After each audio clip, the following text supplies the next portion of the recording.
Hey guys, Pete here. Today I'm going to do a detailed breakdown of the new Expanse Season 5 trailer. It just came out, it's loaded with interesting stuff, and looks absolutely amazing. We also got a Season 5 release date of December 16th, and found out that they'll be dropping the new episodes like they did with The Boys' new season. That means the first 3 episodes will air on the 16th, then after that, the rest of the episodes will drop weekly. When I made my Season 4 video, I asked viewers what they thought about the binge release, so I know opinions are mixed, but I'm super excited about this. I like the discussions in between episodes when you have a weekly release, and I'll definitely be doing weekly videos for what I think will turn out to be the best season of The Expanse yet. In this video, I'm going to take a deep dive look at everything we saw in the first trailer. I've read all the Expanse books, so I have a good idea of where things are going, but I won't go into book spoilers in this video. If you aren't caught up with the TV show of The Expanse through the 4th season, then this video won't be for you. Also, I'll add that there is a lot in this trailer, so I'm not going to shy away from putting together pieces that we can from previous seasons. You might learn some things about what's going to happen in this. If you decide to leave, hit the subscribe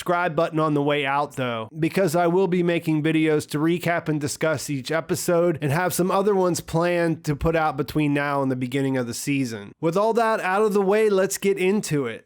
The trailer opens with Marco broadcasting on the news feeds. He says, "My name is Marco Inaros. I am the commander of the Free Navy. With the opening of the alien gates, we're at the crossroads. No longer will Belters be persecuted. With this attack, we will show our oppressors a strength they never thought possible. The future of the Belt has begun." This picks up from where things left off in the 4th season, and it sets the tone for how the beginning of this season's going to go down. We see that his broadcast is spreading out and that people are seeing it throughout the system. In that we see our first look of characters. We see Naomi and then Holden. We see Crisjen Avasarala watching the feed, Drummer in a ship looking like she found out about Ashford at this point, Amos by himself, and then Alex and Bobbie in a ship together, which I'll come back to later. So there's a ton of cool shots cut in throughout this thing. In the beginning, we see an overhead shot of Luna and one of the ring gates where we see a lot of ships in transit. We also see the asteroids that Marco was sending to Earth for whatever he was planning at the end of Season 4. From here on out, I'm going to refer to those as the rocks. His group, the Free Navy, has applied stealth tech to those and threw them towards Earth. They have to cover a great distance to get there, so we get an idea of what the Rossi crew will be getting up to now that they have finished up on Illus and passed through the ring gate back into Sol's system. We get a scene with Holden and Fred Johnson on Tycho Station. Fred tells him to be grateful for the things he has, his own ship, a great crew, people that he loves, and that he's not responsible for the world. Now that Miller's gone from his head, Holden seems to be struggling with what his purpose is.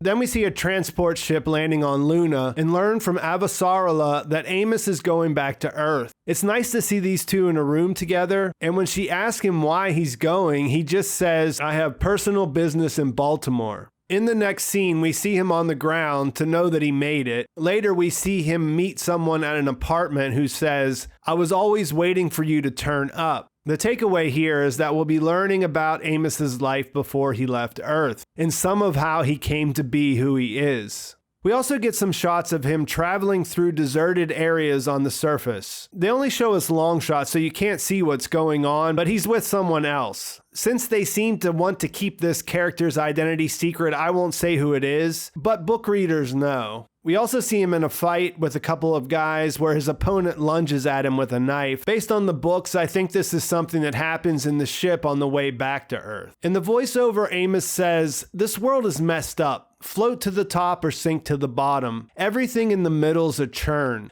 That's a reference to the novella that's based on Amos's origin story, more or less. His time growing up on Earth before he left and the circumstances under which that happened. It's super exciting that we'll get to learn some of those details because it certainly helps to understand the character and why he does some of the things he does.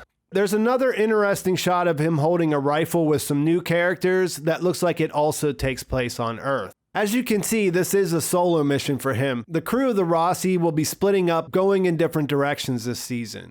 We know Naomi ended last season reaching out to Fred Johnson, calling in her favor, asking him to find her son Philip. In the trailer, we see him giving her that information on Tycho. Later, she tells Holden she's chartered a freighter for Palace Station, which tells us that she's going to find him. We see her arriving there. We see Philip, it looks like he's there, and even see a flashback shot of her and Marcos when Philip was a baby. For the rest of Holden's scenes in the trailer, we see that he's not with the normal Rossi crew. With Naomi off looking for her son and Amos going back to Earth for his personal business, it looks like Alex goes back to his home planet. It looks like he heads back to Mars. We see him with Bobbie, who was there the last time we saw her, and we get the idea that she's looking into the Mars connection of the Marco situation that Ashford was trying to figure out before his death. We get a shot of Bobbie and Alex together here where she has a display of her investigation up. We can't see all the details of who's involved, but we can see the crooked cop, Asai, connected to the Martian Bobbie was suspicious of in the last job they did where those two were both killed. We see that he's connected to Philip, who was on Mars picking up the stealth tech, and how she's put connections to unnamed characters on the Martian side, one of which is wearing a military uniform. In the voiceover, she says, "I don't know if it's a single huge conspiracy, but someone high up in the chain of command is in on it." So she has suspicions that someone high in the Martian military was involved with what happened at the end of season 4 when the Belters got away with the stealth technology. Then we see another shot of Bobbie and Alex on the ship, and when we get a look at it, we see that it's Julie Mao's ship, the Razorback, which we haven't seen since season 3. So it's exciting that we'll get to see that again, and Bobbie and Alex working together, pulling her back into the fold where she was away from everyone in season 4. On the Belter side of things, we see that Drummer will continue to play a big role in season 5. We see her finding Ashford's ship, and then later we see her face to face with Marco, where she says, "You have committed the entire belt to war with the Inners." It seems likely that she's looking for revenge for Ashford, but it's not clear what the details behind this meeting are. It looks like they're on Marco's ship and that we'll be visiting there often, like we'll spend time there. It's good to see that she's still involved since Kara G does a great job and people are familiar with her. Her role has been a combination of characters from the books, which means I think I know where she'll fit in, but I don't spot anything in the trailer that spells it out. There are several shots of both Marco and Philip in what we can imagine is the time while the rocks are headed towards Earth. There's even one shot where we can see the two of them together with Naomi standing in front of them. This would confirm that she was able to find Philip, but it's not clear from this or any other shots in the trailer what she'll do when that happens. Other than that, she's alone in the shots that we see.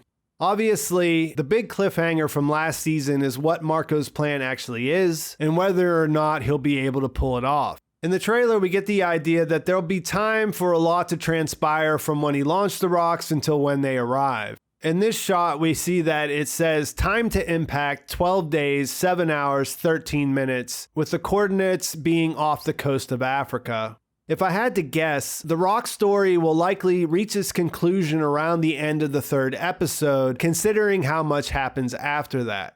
There's a scene of Crisjen talking to Nancy Gal and military commanders on Earth from Luna, saying, "I have information that Inaros intends to attack civilian targets," with a shot of Earth and then this shot of someone on a beach watching something stream across the sky. A little later, we hear her tell a commander, "Marco has millions of Belters. If we go toe-to-toe with him, we could lose."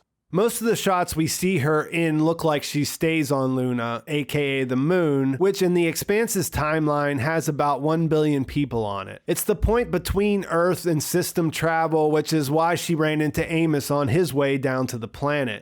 As mentioned, Holden is the only member of the Rossi crew who stayed put in the belt at Tycho. There's an out-of-context shot of him grabbing a gun that was floating next to someone who was recently shot, and then later we see him with a couple of new characters saying, "It's time to take the Rossi out for a hunt." Like I said, most of that is without context other than, he's split up from everyone and he's out pretty far away from the Earth where the rocks are headed. The final bit of voiceover is a belter saying, Marco's going to accomplish what a century of leaders have promised. He's going to unite 100 separate factions into one nation. That's followed with Marco saying, it's time to let the system know who we are. As that's going, we get several shots of belters who look united, with shots of Marco and Philip together, and Philip on his own, and a close-up shot of Naomi by herself. Those are cut with shots of Avasarala and her people on Luna, which look like they're waiting to see what will happen and if the attack will be successful.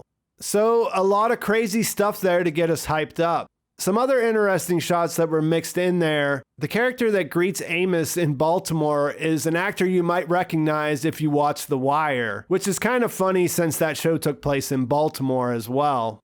This Fred Johnson scene is really intriguing. He's surrounded by this effect that looks similar to what Elvie Okoye saw when she helped Miller turn off the protomolecule on Illus, passing through what he called the bullet. This isn't something that's directly taken from the book, so I'm really curious as to what's going on here. I mean, I have an idea, but can't wait to find out. There's a shot of the MRC with the map of the ring gates. We see a bunch of people sitting around kind of this big floating graphic. It's a visually interesting shot, but can't say for sure what's happening here. At the end of Season 4, we saw how the ring gates opening will more or less be the end for Mars. With so many habitable worlds on the other side of them, why continue a terraforming project that will take generations to accomplish? Remember, Avasarala lost the election, and Nancy Gow was basically campaigning on colonizing all the worlds beyond the rings. So the whole power struggle is going to shift. And we can see from the trailer that Marco's trying to position the belt in a place of power with the Free Navy.